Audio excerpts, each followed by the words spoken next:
ANM के अड्डा में आप सभी दर्शकों का स्वागत है। और हमारे जी बीच जो शख्स हैं इनको कोई पहचान का जरूरत नहीं है। इनको अगर बोला जाए पूरे पश्चिम बंगाल के लोग इनको पहचानते हैं। पश्चिम बंगाल ही नहीं, ये आसपास के जो झारखंड के इलाका है या फिर बिहार के जो इलाका है उन सब जगहों पे इनको भी पहचानते हैं। फिर भी मैं कुछ दर्शकों को बता दूं जो लोग नहीं पहचानते हैं, इन्हीं का नाम जितेंद्र तिवारी है।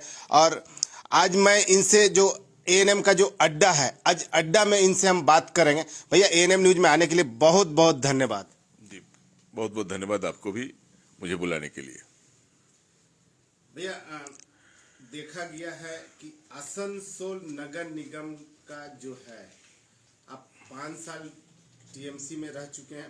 कई साल आपने अपने राजनीतिक टीएमसी से स्टार्ट किया है। और उन्नयन का काम अगर बोला जाए तो आपने कई सारे ऐसा है जो कि आपने उन्नयन का काम आसनसोल नगर निगम की ओर से आपने किया है।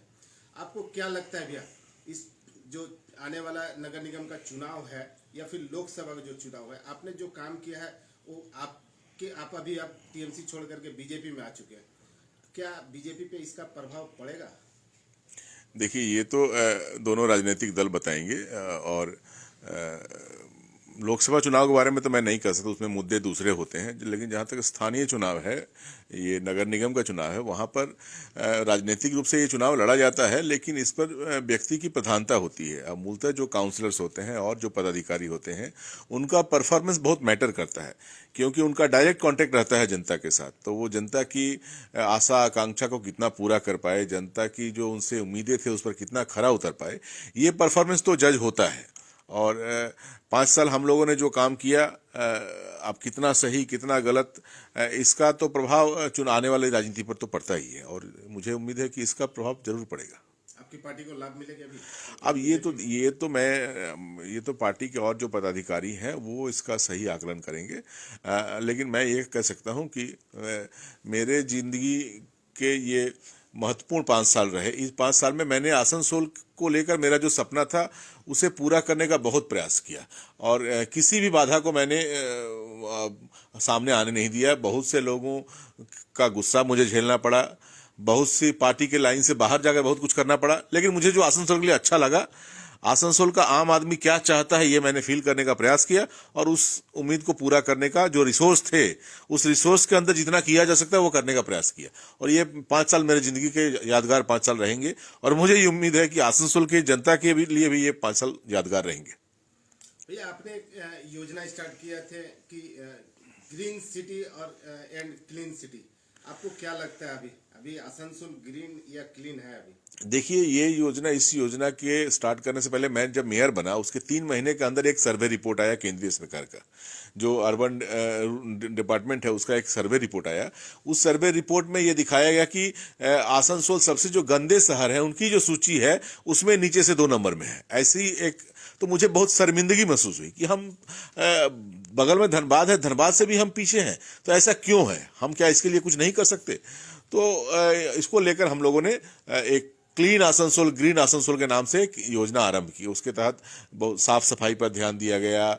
जो हमारे इस डिपार्टमेंट से जुड़े हुए जो लेबर्स हैं, जो लोग ये काम करते हैं, उनको और कैसे मोटिवेट किया जाए, उनका उत्साह कैसे बढ़ाया जाए, कैसे उनको लगे कि ये शहर अपना है, जिससे कि ये काम केवल काम के लिए काम ना करे बल्कि इस शहर के लिए काम करे, और नागरिक भी कैसे सफाई के लिए सचेतन हो, ये प्रयास किया गया। वो प्रयास मैंने किया। इसके साथ साथ कुछ ब्यूटिफिकेशन, ग्रीनरीज, वो काम भी किया गया। लेकिन ये विडंबना है कि पिछले 1-1.5 वर्षों से वो काम उसे बंद कर दिया गया। और अभी 1 सप्ताह पहले देश के प्रधानमंत्री जी ने जब फिर सारे मेयर्स को संबोधित किया इस मामले पर, ग्रीनरीज के मामले पर, क्लीननेस के मामले पर, उस समय बंगाल का एक भी नगर निगम को उसमें पार्टिसिपेट नहीं करने दिया गया। जब मैं 5 साल था उस समय भी नहीं करने दिया जाता था, लेकिन टीवी के पर्दे पर या जो डिपार्टमेंट का गाइडलाइन है वो देख कर मैं डायरेक्टली उस मीटिंग में नहीं रहता था, क्योंकि बंदिश रहती थी कि आप नहीं जा सकते, लेकिन मैं वो कर लिया करता था। इस बार अब नहीं हो रहा है, ये बंद हो गया है। भैया, आपने अगर बोला जाए आसनसोल 106 वार्डों में वाटर प्रोजेक्ट का आपने कई सारे ऐसे हैं जो कि वाटर प्रोजेक्ट को लेकर के आपने काम किया था। अभी फिलहाल देखा जा रहा है कि कई जगहों पे, चाहे वो जामुड़िया चले जाइए, रानीगंज, आसनसोल नॉर्थ, आसनसोल साउथ या कुल्टी चले जाइए, वाटर टैंकी बन चुका है, लेकिन लोगों को पानी नहीं मिल रहा है। क्या बोलेंगे जो देख- कि अभी शीत का समय? यही तो पहली बार आसनसोल के इतिहास में ऐसा हो रहा है कि शीत के मौसम में भी लोगों को पीने का पानी नहीं हो रहा है। इसको लेकर जगह जगह रोड ब्लॉक्स हो रहे हैं। ये हमारे लिए बहुत बड़ा चैलेंज था। कुल्टी वाटर प्रोजेक्ट हमारे लिए बहुत बड़ा चैलेंज था। कुल्टी वाटर प्रोजेक्ट का काम हम लोगों ने कंप्लीट कर लिया, पाइपलाइन लेइंग का काम हो गया। अब केवल लोगों के घर में पाइप कनेक्शन पहुंचा देना है, वो काम आज तक सारा कंप्लीट नहीं कर पाए। आसनसोल जो अर्स्टवाइल आसनसोल है, वहां पर 24 घंटा पानी देने का एक योजना था, वो भी 90% कंप्लीट हो चुका। 10% जमुड़िया के लिए हमने वाटर प्रोजेक्ट लिया था, रानीगंज के लिए लिया था, सब कुछ कंप्लीट हो चुका। लेकिन उसके बाद जो इंजीनियर्स को डोमिनेट करने का जो मामला है, जो कर्मचारी हैं उनको आपको प्यार भी करना होगा, उनको डोमिनेट भी करना होगा, उनसे काम करवाना भी पड़ेगा। पॉलिटिकल लोग क्यों होते हैं? यदि सारे अधिकारी ही सब कुछ कर दें तो पॉलिटिकल लोग होते क्यों हैं? तो अब यहां अधिकारी तंत्र सर चढ़ के बोल रहा है, वो देख रहा है कि ये आपस में मुझे किसका निर्णय मानना है। नगर निगम में कोई इस कुर्सी से ये ऑर्डर देता है तो दूसरी कुर्सी से कोई दूसरा ऑर्डर देता है। तब तक नगर निगम की कुर्सी पर नहीं है, बाहर जो बैठे लोग हैं वो तीसरा ऑर्डर दे देते हैं। अब किसकी बात सुने, वो समझ नहीं पा रहे हैं। और अब अल्टीमेटली क्या हो गया कि जो नगर निगम के जो लोग हैं सर्वे सर्वा, वही जब सही निर्णय नहीं ले पाते हैं तो अधिकारी वर्ग भी चुप हो गया है, बैठा हुआ है, काम नहीं कर रहा है, और इसका परिणाम जनता को भोगना पड़ रहा है। भैया आपने जमुड़िया के लोगों से आपने वादा किया था, क्योंकि जमुड़िया में ही 1 नंबर वार्ड है। वहाँ पे अगर बोला जाए जो वहाँ पे सबसे बड़ा वहाँ पे जो रास्ता का अगर बता दें, अकबलपुर पुल है, हाँ, वो काफ़ी छोटा होने के कारण वहाँ काफ़ी ज़्यादा दिक्कत होता है। और वहाँ के जो लोग हैं उन लोगों का कहना में है, जो हेतु हम लोग का जो यातायात का जो साधन है, चाहे रात की हम अगर बात करें, शाम के टाइम में यातायात का साधन यहाँ पे कुछ भी नहीं है। इसको लेकर के आप देखिए, अकलपुर ब्रिज जब तक मैं था तब तक ये कहा जाता था ये पीडब्ल्यूडी का रास्ता है, नगर निगम का नहीं है। जब जब मैं था तब तक कहा जाता था कि रेल, पीडब्ल्यूडी के जो लोग थे उनसे मैं जब पूछता था कि इसको कर दीजिए, तो लोग कहते थे कि रेल इस पर हमने सम्मति नहीं दे रहा है, ये रेल का नीचे से रेल लाइन गया है, तो रेल जब तक नो ऑब्जेक्शन नहीं देता है तब तक ये काम हम लोग नहीं कर सकते। उसके बाद अभी 2-3 महीने पहले मैं इसके जो जीएम जनरल मैनेजर हैं कलकत्ता में, उनसे जाकर मिला था। मैंने उनसे रिक्वेस्ट किया कि आप एनओसी क्यों नहीं दे रहे हैं।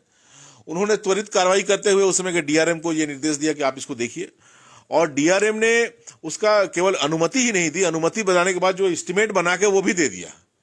46 करोड़ रुपया का एस्टिमेट बना के वो रास्ता और वो जो ब्रिज है उसको चौड़ा करना पड़ेगा, एक और ब्रिज बगल में बनाना पड़ेगा, और जो है उसको भी बनाना पड़ेगा। ये सारा कुछ एनओसी के साथ 46 करोड़ रुपया का चिट्ठी ऑलरेडी डीएम को भेज दिया, और उन्होंने कहा कि पैसा आप जमा देंगे, केवल अनुमति दीजिए, हम लोग साथ ही साथ ये काम शुरू कर देते हैं। उसके बाद वो चिट्ठी मिलने के बाद मैंने यहाँ पर जो हैं पीडब्ल्यूडी के जो मंत्री हैं, हमारे स्थानीय मंत्री हैं, उनको भी मैंने वो चिट्ठी निर्देशित की कि आपको चिट्ठी मिल चुका, आप जल्दी से जल्दी काम शुरू कीजिए। मुझे लगा कि ये काम जरूर हो जाएगा, क्योंकि मंत्री ही हमारे यहाँ के स्थानीय हैं और उन्हीं का डिपार्टमेंट है। चीफ सेक्रेटरी को बताया, डीएम को बताया, लेकिन आज तक वो पैसा नहीं दिया राज्य सरकार ने, वो काम नहीं हो पा रहा है। तो कहीं ना कहीं आसनसोल को वंचित करने का प्रयास किया जा रहा है। आसनसोल की आवाज उठाना में लोग कतराते हैं। आसनसोल के लिए आवाज उठाएं तो आपको अपराधी बना दिया जाता है। ये सिलसिला चल रहा है। इस स्थिति से तो हमें निकलना है, और इसीलिए तो नगर निगम में भाजपा का बोर्ड आना बहुत जरूरी है। यह सबसे बड़ा चीज आसनसोल के बासिंदाओं के लिए एक ही जो नाइट में जो होना चाहिए यातायात का साधन, सभी जगहों पे आप आसनसोल के चाहे रानीगंज चले जाइए, जमुड़िया, कुल्टी या बाराबनी, रात में इन लोगों को दिक्कत होता है। क्या लगता है नहीं, रात में दिक्कत होता है। बंगाल की सरकार शायद, या जो लोग हैं लोग सोचते हैं कि रात को आपको नहीं निकलना चाहिए घर से बाहर, क्योंकि रात में लोगों का सुरक्षा की जिम्मेदारी नहीं ले पाएंगे। इसीलिए कहते हैं दिन भर जो करना है कर लो, शाम को जब हम बच्चे थे तो माँ बाप क्या करते, घर से बाहर निकलते तो क्या करते, शाम होने से पहले घर लौट आना, यानी शाम होने के बाद बाहर में तुम सेफ नहीं हो। तो यहाँ पर भी बंगाल में जो लोग हैं, जो विभिन्न डिपार्टमेंट के लोग हैं, वो लोग कहते हैं कि रात की सुरक्षा की जिम्मेदारी हम नहीं ले सकते, इसलिए इसके बारे में सोचो में ही मत। रात को यदि यातायात की व्यवस्था की जाती है, यदि बस चलता है, नाइट सर्विस चालू होता है, तो उसके साथ साथ सुरक्षा की व्यवस्था करनी पड़ेगी। अब वो सुरक्षा की व्यवस्था एक और झमेला कौन ले, आप बैल मुझे मार क्यों नहीं किया जाए। इसलिए इससे अच्छा है कि रात में नाइट सर्विस को बंद चालू ही मत करो, और जब चालू नहीं करोगे तो सुरक्षा की व्यवस्था नहीं करनी पड़ेगी और अपना पीठ बचा हुआ रहेगा। भैया ये जो बार बार महिलाओं की ओर से सुरक्षा या सेफ्टी की बात की जाती है, तो क्या इसको देख करके आप क्या बोलेंगे? नहीं देखिए, मैं तो कहना चाहूँगा कि जब लोग आपको मौका देते हैं, काम करने का मौका देते हैं, तो आप उसे किस रूप में लेते हैं। यहाँ तो जो जिन लोगों को मौका मिल गया वो अपने आप को सेवक नहीं, वो अपने आप को राजा समझते हैं, और बाकी आसनसोल की जनता को अपना प्रजा समझते हैं, और वो कहते हैं कि वो प्रजा उनके दरबार में भीड़ लगाए रखेगी, और वो दो चार लोगों की बात सुनेंगे और सुन के चले जाएंगे, फिर 10 दिन बाद फिर आप जाइए, और यही राजा प्रजा का संबंध यहाँ पर बना के रखा है। लेकिन लोकतंत्र में जो प्रजा की शक्ति बहुत बड़ी होती है, और कहा भी किसी ने कि जिन हाथों में शक्ति भरी है राज तिलक देने की, उन्हीं हाथों में ये ताकत है सर उतार लेने की। तो ये आप जिनको प्रजा समझ रहे हैं, जिन्होंने आपको राज तिलक दिया, इस सिंहासन पर बैठाया, उनके साथ जो व्यवहार आप कर रहे हैं, इसका जवाब तो जनता देगी आने वाले दिनों में। ये सबसे बड़ी समस्या रानीगंज की, वहाँ की सबसे बोला जाए, वहाँ जाम का जो सबसे बड़ा समस्या, इसको लेकर के आपने क्या आवाज उठाया था? या आप देखेंगे कि रानीगंज में आधा रानीगंज के शहर को मैंने चौड़ा किया है। आप देखेंगे दोनों तरफ मैंने चौड़ा काम किया, पेमेंट बनाया था। उसके बाद उस काम को पूरा नहीं करने दिया गया। जब वो काम मैं कर रहा था तो चारों तरफ से कलकत्ता से फोन आने लगा, यहाँ के नेताओं ने कंप्लेन करना शुरू कर दिया कि ये तो अननेसेसरी है, ये तो नेशनल हाईवे का रोड है, उसमें कॉर्पोरेशन का पैसा क्यों खर्च होगा। अरे भाई, जो भी पैसा खर्च करना है वो तो रानीगंज के लिए किया जा रहा था, तो नहीं करने दिया गया है। जब मैं डेवलपमेंट का काम करता रहा, उस पर बाधा तैयार किया गया, और जब कुछ ऐसा कर दीजिए जिससे कि आसनसोल का भला होने वाला है, एक्स्ट्रा कुछ कर दीजिए, तो लोगों के पेट में दर्द होने लगता था। यही कारण है कि रानीगंज डेवलप नहीं कर पाया। ये जो पाइपलाइन का जो काम हुआ है अमृत योजना की ओर से, कई जगहों पे देखा गया है कि पाइप रखा हुआ पाइप वहां से गायब हो गया, क्या बोलेंगे उसको? अब गायब हो गया कि गायब कर दिया गया, ये तो जो लोग बैठे हुए वो लोग करेंगे। अपना पीएफ ग्रेचुटी, बहुत से लोग जानते हैं कि आने वाले दिनों में वो लोग बोर्ड में अब नहीं आ पाएंगे, तो अपना व्यवस्था पहले से कर लो, क्योंकि पीएफ ग्रेचुटी या फिर पेंशन का कोई तो सिस्टम है नहीं, तो लेके बेच के उसका अपना बैंक बैलेंस बढ़ा ले रहे हैं। क्या करेंगे आप? भैया, आपने टीएमसी को छोड़ करके आप बीजेपी में आए थे, और टीएमसी में आपका जो पद था, काफी बड़ा पद था आसनसोल में आपका, अब रह गया टीएमसी में। कोई आपको अगर बीजेपी में अगर बात करें, कोई बड़ा पोस्ट नहीं मिला, इसको लेकर के आप क्या बोलेंगे? देखिए, बड़ा पोस्ट का मतलब आप क्या, आपके लिए क्या है मैं नहीं जानता। आज भारतीय जनता सवाल जनता का है। आज भारतीय जनता पार्टी में हूं, तो बांग्लादेश में जब मंदिर तोड़ा जाता है तो उसका प्रतिवाद मैं कर सकता हूं। आज भारतीय जनता पार्टी में हो तो दिव्य काशी भव्य काशी पर आप मुस्कुरा सकते हैं। आज भारतीय जनता पार्टी में हो तो भारत माता की जय आप जोर से बोल सकते हैं। आप आज भारतीय जनता पार्टी में हो तो मंदिर में जाकर आप ईश्वर की स्तुति कर सकते हैं। ये सब कुछ भारतीय जनता पार्टी में कर सकते हैं। और यदि आज तृणमूल कांग्रेस में रहता तो क्या होता? पाकिस्तान के जीतने पर यहाँ पर जब बम फोड़ा जाता है, पटाखे फोड़े जाते हैं, तो आप तो उसका प्रतिवाद भारतीय जनता पार्टी में, ये अधिकार तो भारतीय जनता पार्टी ने ही मुझे दिया। तृणमूल कांग्रेस के हमारे बहुत से दोस्त हैं जिनको बुरा लगा था उस दिन कि ये ठीक नहीं हो रहा है, लेकिन वो खुली रूप से इसकी समालोचना भी नहीं कर सकते। तो भारतीय जनता पार्टी ने मुझे अपनी हक की बात, अपने मन की बात को कहने का अधिकार दिया है। इससे बहुत ज्यादा किसी पद की लालसा मुझे नहीं है। अगर कलकत्ता चुनाव की हम बात करें, वहाँ पे देखने को मिला है, वहाँ पे जो हिंसा जो देखने को, क्या लगता है आसनसोल चुनाव में क्या होगा? नहीं देखिए, ये तो जिस तरह से हम पुराना जो ट्रैक रिकॉर्ड देखिए, पिछले विधानसभा चुनाव में हम 65 या 66 सीट में आगे हैं। कलकत्ता में केवल 12 सीट में हम आगे थे, इस पर ही तृणमूल कांग्रेस का पसीना छूट गया, उन्होंने बम गोली सब कुछ चलाया। यहाँ पर तो हम 65-66 सीट से आगे हैं, तो यहाँ पर तो और ज्यादा वो लोग करेंगे। और जिस तरह से इसके बाद भी 65 सीट पर हम आगे हैं, वो हारे हुए हैं, उसके बाद भी जिस तरह से वो लोग कर रहे हैं, बीजेपी को 2 भी सीट नहीं मिलेगा, कुल्टी में 5 सीट नहीं मिलेगा, आसनसोल में 2 सीट नहीं मिलेगा। इस कॉन्फिडेंस का राज क्या है? ऐसा तो नहीं कि 1 साल में बहुत ज्यादा आपने अच्छा काम कर दिया इसलिए जनता आपसे खुश है। तो ये उनके कॉन्फिडेंस का राज है, उनका बम का मसाला, उनके कॉन्फिडेंस का राज है, बम, पिस्तौल, गोली, पुलिस, ये सब उनके कॉन्फिडेंस का राज है। तो इसका प्रयोग तो वो करेंगे ही, लेकिन मुझे उम्मीद है कि आसनसोल की जनता इसका प्रतिवाद करेगी। चुनाव को लेकर के भी कितना तैयार है? चुनाव को लेकर तो भारतीय, यदि लोकतांत्रिक जो व्यवस्था है उस व्यवस्था में यदि चुनाव हो तो भारतीय जनता पार्टी पूरी तैयार है। लेकिन उस लोकतांत्रिक व्यवस्था के बाहर यदि कुछ करना हो, जैसे मान लीजिए कहीं बम चलाया जाए, अब उसका जवाब कैसे देना, उसके लिए हम तैयार नहीं है। कहीं बम का गोली मसाला कोई खरीद के रखा है, तो अब उसका जवाब कैसे देना, इसके लिए हम तैयार नहीं है। और हम तैयार होंगे, यदि आप 1 साल समय मिलेगा फिर भी हम उसके लिए तैयार नहीं हो पाएंगे, क्योंकि हम ये हमारी संस्कृति नहीं है। हम ये सब करना भी नहीं चाहते, हम ये करना जानते भी नहीं, और हम ये सीखना भी नहीं चाहते। लोकतांत्रिक जो नियम है उस नियम के तहत चुनाव हो तो भारतीय जनता पार्टी 24 घंटे चुनाव के लिए तैयार है। टीएमसी का बार बार का अभियोग रहा है कि आप लोग बीजेपी के जो है लोग, वो लोग जाति और अब हिंदू की बात को लेकर के वो लोग राजनीति करते हैं, क्या बोलेंगे? इस देश का नाम तो हिंदुस्तान किसने रखा? इसके देश का नाम तो हिंदुस्तान है। तो जब हिंदुस्तान है तो इसको हिंदुस्तान कहने में दर्द क्या है? तो और इसे इसमें किसी को आपत्ति क्यों होना चाहिए? इस सच्चाई को स्वीकार क्यों नहीं कर लेते? और आप बंगाल के लोग और बाहर के लोग इस नाम पर राजनीति करेंगे, और हम जब सच बोलेंगे तो आप उसके लिए हमारी समालोचना करेंगे, ये ठीक नहीं है। इस देश के हम नागरिक हैं और ये देश हमारा है, तो यहाँ अधिकार भी हमारा होना चाहिए। आप पाकिस्तान के जितने पर पड़ाका फोड़ेंगे और हम उसकी समालोचना नहीं कर सकते। बांग्लादेश में मंदिर तोड़ा जाएगा, उसको लेकर आप रास्ते पर नहीं उतरेंगे, तो धर्म को लेकर राजनीति कौन कर रहा है? शाहनवाज हुसैन मुसलमान नहीं है, वो उसको भारतीय जनता पार्टी ने मंत्री नहीं बनाया। मुख्तार अब्बास नकवी मुसलमान नहीं है, उनको भारतीय जनता पार्टी ने ऊंचे पद पर नहीं रखा है। ये कौन कहता है कि हिंदू मुसलमान का बंटवारा तो तृणमूल कांग्रेस के लोग अपने फायदे के लिए करते हैं, अपने फायदे के लिए कर रहे हैं। और वो भी लोग तो आज उनसे दूर होंगे धीरे धीरे, क्योंकि आज तो तृणमूल कांग्रेस और मेरे भारतीय जनता पार्टी में जो लोग जाने पर जो लोग सवाल उठा रहे हैं, मैं तो प्रत्यक्ष रूप से भारतीय जनता पार्टी के साथ हूं। मैं तो वही, मोदी जी का जो सपना है कांग्रेस मुक्त भारत बनाना है, तो वो सपना पूरा करने के लिए मैं उनके साथ हूं। तृणमूल कांग्रेस भी तो इनडायरेक्टली वही काम कर रही है, वो भी तो बीजेपी के बी टीम के रूप में अन्य राज्यों में काम कर रही है। तो मुझे दोस्त दे के क्या लाभ? जब वही करना है तो डायरेक्ट उनके साथ करें, पीछे से क्यों करें? भैया, बाबुल सुप्रियो बीजेपी से अचानक टीएमसी में छलांग मार दी, पार्टी को कुछ लाभ या? देखिए, कोई भी व्यक्ति, एक मेरा अपना सोचना है कि एक भी व्यक्ति यदि आपकी पार्टी से दूर होता है तो इसका नुकसान तो होता ही है। लेकिन जहां तक नगर निगम का चुनाव है, तो उनके मंत्री रहते हुए भी यहाँ पर नगर निगम जो चुनाव हुआ था उसका कोई खास फायदा नहीं हुआ था। केवल 8 सीट यहाँ पर मिल पाया था, उसमें भी केवल 5 लोग चले गए थे, 3 लोग भाजपा में रह पाए थे। तो जब उनके रहते हुए भी कोई बहुत ज्यादा नगर निगम में उसका लाभ मिला हो, ऐसा हुआ नहीं। नगर निगम में लोग स्थानीय मुद्दों पर ज्यादा ध्यान देते हैं, और जो प्रत्याशी हैं वो कैसे हैं, वो जनता की आकांक्षाओं पर कितना खरा उतरेंगे, ये इस पर ज्यादा लोग ध्यान देते हैं। तो नगर निगम का चुनाव जहां तक है, इससे मुझे नहीं लगता कि उनके चले जाने से या उनके रहने से इस पर कोई बहुत ज्यादा फर्क पड़ने वाला है। भैया, इस बार का नगर निगम का चुनाव में आप लोगों का मुद्दा क्या है?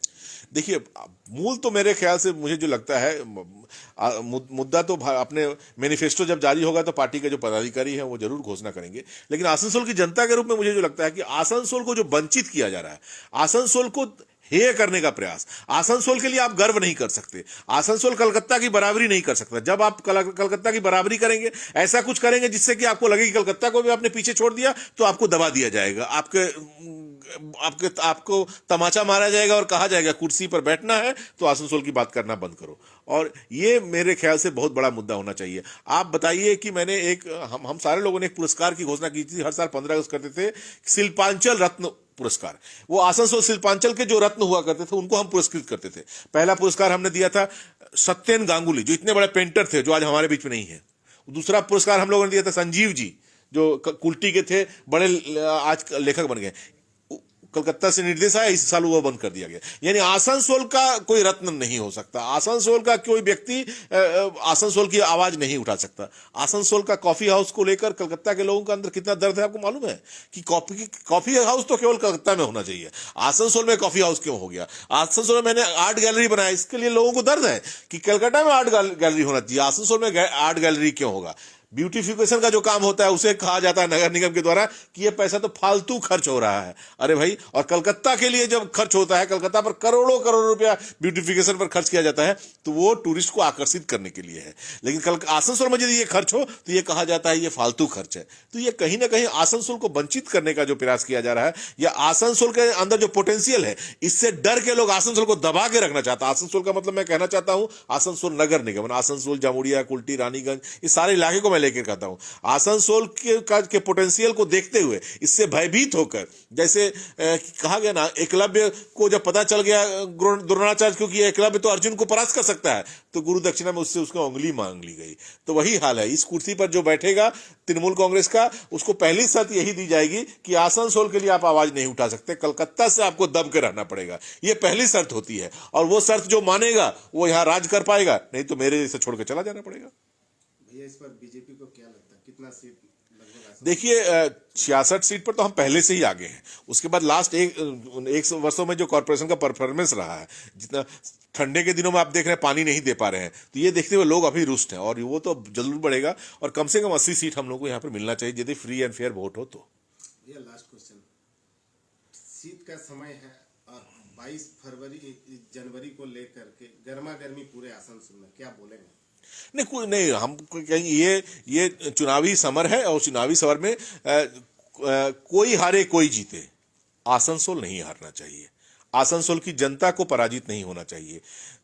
कोई भी व्यक्ति हो, वो आसनसोल की जनता की जो आवाज है उसे सुरक्षित रखते हुए उस कुर्सी पर बैठने का प्रयास करे, यही मैं चाहूंगा। एक जो सवाल है जो कि खास करके अगर बोला जाए आप हिंदुत्व की अगर बात करते हैं, आज हिंदू लोग जो शमशान घाट जो जाते हैं, वहाँ पे जो आपका शमशान घाट में जो फी होता है 1150 रुपया, उसके देने के बावजूद भी वहाँ पे डोम की ओर से काफी ज्यादा लोगों को परेशान किया। देखिए ये सारी जो घटनाएं घटती है ना, इसका मूल कारण है कि जब जो भी लोग होते हैं उनको जब ये डर लगे कि मेरे ऊपर कोई नजर रखे हुए है, मुझे कोई देख रहा है, तो आदमी गलती करने से डरता है। अभी हम लोग भी समाज में बहुत से लोग गलती नहीं करते क्योंकि उनको लगता है कि पुलिस देख रही है, भगवान देख रहे हैं, पाप हो जाएगा। ये डर एक बना रहता है। सामाजिक सिस्टम तभी चलता है, कोई भी प्रतिष्ठान भी तभी अच्छे तरह से काम करे जब ऊपर बैठे हुए लोग हैं वो ऐसा वातावरण बनाए कि लोगों को लगे कि ये वो मुझे देख रहे हैं। आज नगर निगम में ऐसा हो गया है कि कोई किसी को, सारे लोग गो एज यू लाइक जो होता है, पहले हम लोग देखते थे कि जिसको जैसे मन वैसे चल सकते हैं, गो एज यू लाइक, तो वही चल रहा, गो एज यू लाइक चल रहा। आपको जैसे मन वैसे कीजिए, डू व्हाट यू वांट, आपको जो मन करता है वो कीजिए, कोई देखने वाला नहीं है। क्या बोले कि अंधेर नगरी चौपट राजा वाला हाल हो गया है, कोई देखने वाला नहीं है, कोई उसका सुपरविजन करने वाला नहीं है, इसलिए ये सब हो सकती है। छोटी घटना है, ये तो एक मिनट की बात है, एक आदमी कंप्लेन करे, उस पर कार्रवाई कर दी जाए, बंद हो जाएगा। इसके लिए तो रॉकेट साइंस सीखने की जरूरत नहीं है, इसके लिए प्रोटॉन न्यूट्रॉन की जानकारी जरूरत नहीं है कि कैसे ये बंद करना है। ये तो कॉमन सेंस की बात है, एक थोड़ा सा एक गार्जियन सुलभ आचरण, बस उसी से ये सब बंद हो जाएगा। लास्ट एएनएम न्यूज़ के जो दर्शक हैं उनको क्या बोलेंगे? नहीं, उनको हम कहेंगे कि ये जो ओमिक्रॉन का जो डर है, इससे आप भी भयभीत हों और सचेत रहें, और कोरोना से जैसे हम लोगों ने लड़ाई की है, जो विभिन्न हेल्थ प्रोटोकॉल हैं उसको मानकर चलें, सोशल डिस्टेंसिंग को माने, मास्क, इसके प्रति मैं देख रहा हूँ आसनसोल में अभी थोड़ा लोगों के अंदर थोड़ा, और अंतिम समय है, साल का अंतिम समय है, थोड़ा छुट्टी का मिजाज भी रहता है, तो लोग जो साल भर आपने बहुत अच्छा किया लेकिन अंत का एक सप्ताह आप यदि गलती कर देते हैं तो उसका परिणाम भयंकर हो सकता है। इसलिए शिल्पांचल के लोगों से मेरा अनुरोध है कि हेल्थ का जो भी प्रोटोकॉल है, वो एक्सपर्ट लोग बैठे हुए हैं, जो हेल्थ डिपार्टमेंट में जो लोग बैठे हुए हैं दिल्ली में, वो एक्सपर्ट हैं, वो समय समय पर इस पर ही काम करते हैं, तो वो जो भी हमारे लिए निर्देश देते हैं या जो एडवाइस देते हैं, प्लीज उसे मानकर चल रहे हैं। ये साल के अंत में हम ऐसी कोई गलती ना हो जाए कि आने वाला जो नया साल है उसमें हमें दुष्परिणाम भोगना पड़े। इसके लिए आसनसोल की जनता सचेत रहे। बहुत बहुत धन्यवाद आसनसोल की जनता को। कल क्रिसमस है, क्या बोलेंगे? नहीं, क्रिसमस है, ठीक है, क्रिसमस भी है कल, और आप जानते हैं कि गुरु गोविंद सिंह जी के जो सिख के जो लोग थे, उनको 7 दिनों तक कई लोगों को शहीद भी होना पड़ा था। कल तुलसी विवाह का कार्यक्रम भी है, सब कुछ है, तो हम ये यूनिटी इन डाइवर्सिटी है। ये भी विडंबना है कि तुलसी विवाह के बारे में के इतिहास को भुलाने का प्रयास किया गया। गुरु गोविंद सिंह जी के जो लड़के थे, उनका जो शहादत है उसको भुलाने का प्रयास किया गया। क्रिसमस की केक खाए, सब कुछ ठीक है, लेकिन तुलसी विवाह के बारे में भी थोड़ा बहुत बात हो, और जो हमारे शहीद हुए सिख के लोग, उनके बारे में थोड़ा बात हो, ये जरूर चाहेंगे हम लोग। बहुत बहुत धन्यवाद एएनएम के अड्डा में। अब हम फिर मिलेंगे दर्शकों से जो एएनएम का जो जमीनी हकीकत है उस पे।